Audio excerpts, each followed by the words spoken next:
Waymaker, miracle worker, promise keeper, light in the darkness, my God, that is who you are. You are waymaker, miracle worker, promise keeper, light in the darkness, my God, that is who you are. വീണ്ടും വരുന്നവനായ കർത്താവായ യേശു ക്രിസ്തുവിൻ്റെ നാമത്തിൽ God miracle voice ചർച്ചിൻ്റെ സ്നേഹവന്ദനങ്ങൾ അറിയിച്ചുകൊള്ളുന്നു. ഇന്നത്തെ ചിന്തയ്ക്കായി ലൂക്കോസിൻ്റെ സുവിശേഷം 15-ാം അധ്യായം 11 മുതൽ 32 വരെയുള്ള വാക്യങ്ങൾ നമുക്ക് അതിനകത്തുള്ള മർമ്മങ്ങളെ നമുക്ക് മനസ്സിലാക്കാം. ഒരു മനുഷ്യന് 2 മക്കളുണ്ടായിരുന്നു.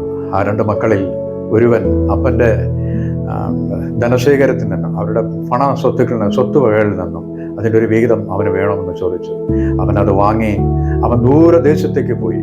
അവൻ അവിടെ ചെന്ന് വളരെ ദാരുണമായ രീതിയിൽ അവൻ ജീവിക്കുകയും ആ ദേശത്ത് വലിയ ക്ഷാമം ഉണ്ടാകുകയും ആ ക്ഷാമം ഉണ്ടാകുമ്പോൾ ഇവന് ആഹാരത്തിന് പോലും വകയില്ലാതെ അവനൊരു ആ ദേശത്തിലെ വലിയ ഒരു മനുഷ്യൻ്റെ മുമ്പിൽ ഒരു ജോലിക്കായി അപേക്ഷിച്ച് അവൻ ചെല്ലുന്ന ഒരു സീനും ആ ഒരു ഭാഗമാണ് അവിടെ കാണാൻ കഴിയുന്നത്. അവിടെ ചെല്ലുമ്പോൾ അവന് ആ ദേശം ക്ഷാമം പിടിച്ചിരിക്കാൻ അവനൊരു ജോലി കിട്ടാതെ വന്നപ്പോൾ ഒരു വയലിൽ പന്നികളെ മേയ്ക്കുവാനായിട്ട് ഒരു ജോലി കൊടുക്കുവാൻ അവർ കൊടുത്തു. ആ ജോലിയുമായി അവൻ പന്നികളെ മേച്ച് നിൽക്കുമ്പോൾ അങ്ങനെയെങ്കിലും അവന് ഒരു നേരത്തെ ഭക്ഷണമെങ്കിലും കിട്ടുമല്ലോ എന്ന് കരുതി അവൻ ആഹാരത്തിനായി അധികം വലഞ്ഞ ദിവസങ്ങളായിരുന്നു. അപ്പോൾ അവന് വാളവിരെങ്കിലും കഴിച്ച് അവന് പന്നിക്ക് കൊടുക്കുന്ന ആഹാരമെങ്കിലും കഴിച്ച് അവനെ ജീവിക്കാമെന്ന് കരുതിയിരുന്നു. പക്ഷേ അതിനും അവന് നിവൃത്തിയില്ലാതെ അപ്പോൾ അവന് ബുദ്ധിയും അവൻ്റെ മനസ്സിനെ വീണ്ടും തൊട്ടുണർത്തുന്ന തരത്തിൽ അവന് ബോധോദയം വന്ന് അവൻ അവിടെ നിന്ന് ചിന്തിക്കുകയാണ്, എൻ്റെ അപ്പൻ്റെ സ്ഥലത്ത് എത്രയോ ആൾക്കാർ തിന്നും കുടിച്ചും സന്തോഷിച്ചും ആനന്ദമായി ജീവിക്കുന്നു, ഞാനിവിടെ ഈ കഷ്ടത്തിലായല്ലോ എന്ന് അപ്പോഴവൻ്റെ സുബോധം വന്നിട്ട് അവൻ അപ്പനെ ഓർമ്മിക്കുന്നതായി കാണുന്നു. അപ്പനെ ഓർമ്മിക്കുമ്പോൾ ഞാൻ അപ്പനോടും ദൈവത്തോടും ഞാൻ പാപം ചെയ്തിരിക്കുന്നുവല്ലോ എന്ന് അവൻ പറഞ്ഞ് അവന് ഒരു ബോധോദയം ഉണ്ടായി. അവൻ തിരിച്ച് അപ്പൻ്റെ അരികിലോട്ട് പോകുവാൻ സാധ്യതയാകുന്നതായി നമുക്ക് ഈ വചനങ്ങളുടെ കൂടെ നിന്ന് കാണാൻ കഴിയും. അപ്പൻ്റെ അടുക്കലേക്ക് എത്തുമ്പോൾ തന്നെ അപ്പൻ ഓടി വന്ന് അവനെ ദൂരത്ത് നിന്ന് കണ്ടപ്പോൾ തന്നെ അവനെ ഓടി വന്ന് അവൻ്റെ അപ്പൻ അവനെ കെട്ടിപ്പിടിച്ച് അവനെ ചുംബിച്ച് അവനെ മാറോടണച്ച് കൂടെയുള്ള അവിടുത്തെ ജോലിക്കാരോട് പറഞ്ഞു, അവന് പെട്ടെന്ന് ഒരു അങ്കി കൊണ്ട് കൊടുക്കുകയും അങ്കി കൊണ്ടൊന്ന് കൊടുത്ത് അവൻ്റെ കയ്യിലൊരു മോതിരവും ഇട്ട് സ്വർണ്ണമോതിരവും കൊടുത്ത് അവൻ്റെ കാലിൽ ഇടുവാൻ ചെരുപ്പും ഇട്ട് കൊടുക്കുകയും എന്ന് പറഞ്ഞു.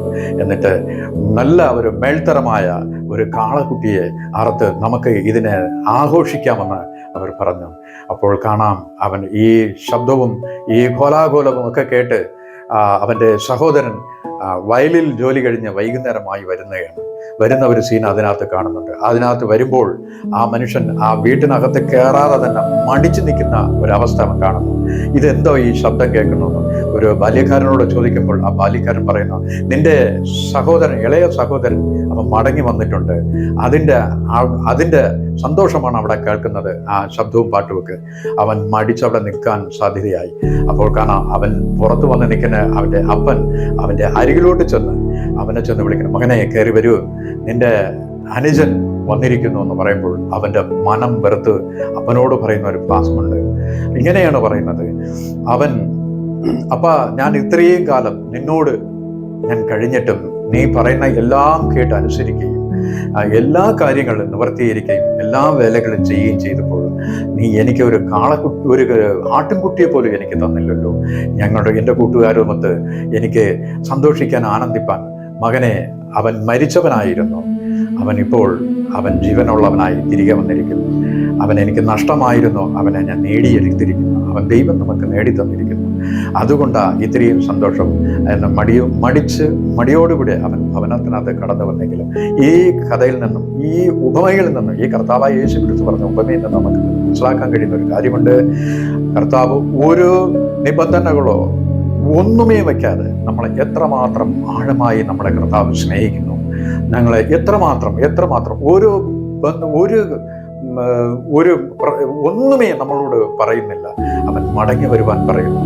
ഈ ദൈവത്തെ, ഈ സത്യദൈവത്തെ നമ്മൾ സേവിച്ച് ഈ ദൈവത്തെ അറിയുന്ന എത്രമാത്രം നമ്മുടെ ജീവിതങ്ങളും എത്ര വലിയ വിലപ്പെട്ടതായി തീരും.